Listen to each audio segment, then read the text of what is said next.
তুমি যদি মানুষের ভালোবাসা পেতে চাও, তুমি যদি সম্মানী ব্যক্তি হতে চাও, তুমি যদি সমাজের মধ্যে দামি ব্যক্তি হতে চাও, মানুষের ভালোবাসা যদি পেতে চাও, তাহলে কোরআনের একটি আয়াত তুমি বেশি বেশি পাঠ করো।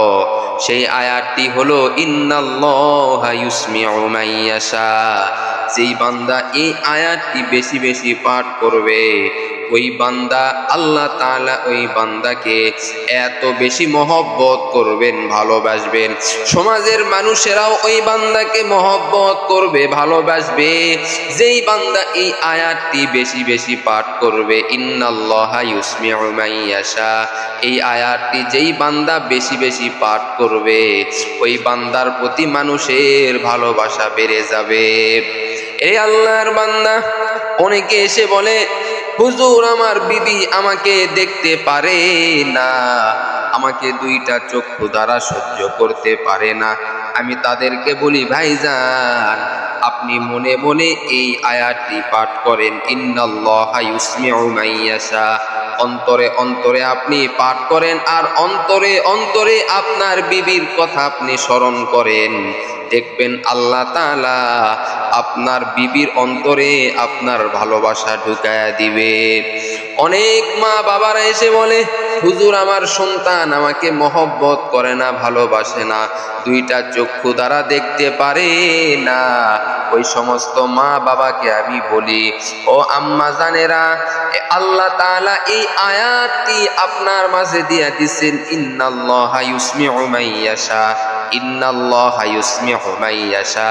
এই আয়াতটি আপনি বেশি বেশি পাঠ করেন এবং আপনার সন্তানের কথা আপনি মনে মনে স্মরণ করেন, তাহলে আপনার সন্তান আপনাকে মহব্বত করবে।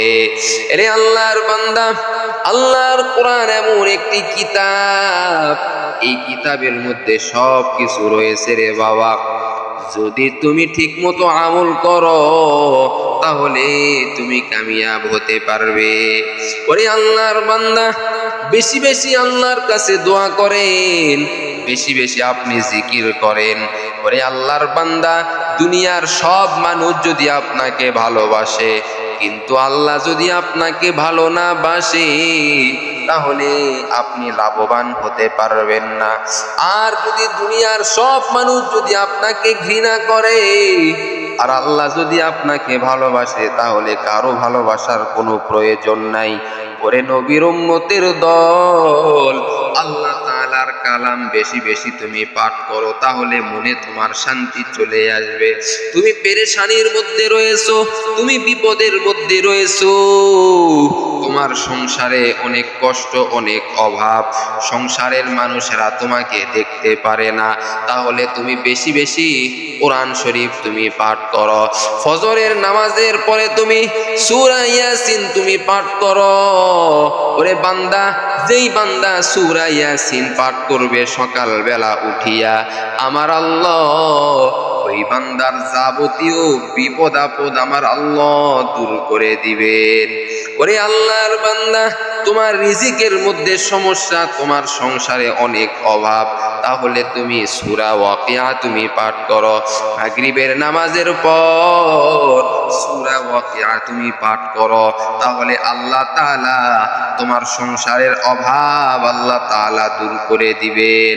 ওরে আল্লাহর বান্দা, এজন্য বাবা আমল তুমি করো, আর বিশেষ করে এই আয়াতটি তুমি পাঠ করো, ইন্নাল্লাহা ইউসমিউ মান ইয়াশা, ইন্নাল্লাহা ইউসমিউ মান ইয়াশা, ইন্নাল্লাহা ইউসমিউ মান ইয়াশা। এই আয়াতটি তুমি বেশি বেশি পাঠ করো। যেই বান্দা তোমাকে সহ্য করতে পারে না, ওই বান্দার দিকে তাকিয়ে তুমি এই আয়াতটি তুমি পাঠ করো মনে মনে। ওরে আল্লাহর বান্দা, ওই বান্দার মধ্যে তোমার প্রতি ভালোবাসা আমার আল্লাহ ঢুকায়া দিবেন। ওরে আল্লাহর বান্দার 5 ওয়াক্ত নামাজ ঠিক মতো তুমি আদায় করো। যেই বান্দা 5 ওয়াক্ত নামাজ আদায় করবে, আমার আল্লাহ তাআলা ওই বান্দাকে হেফাজত করবেন, সুস্থ রাখবেন। এজন্য বাবা 5 ওয়াক্ত নামাজ তুমি ঠিক মতো আদায় করো। ওরে আল্লাহর বান্দা, যেই বান্দা 5 ওয়াক্ত নামাজ জামাতের সঙ্গে যেই বান্দা আদায় করবে, আমার আল্লাহ তাআলা ওই বান্দার যাবতীয় রোগ আল্লাহ তাআলা দূর করে দিবেন।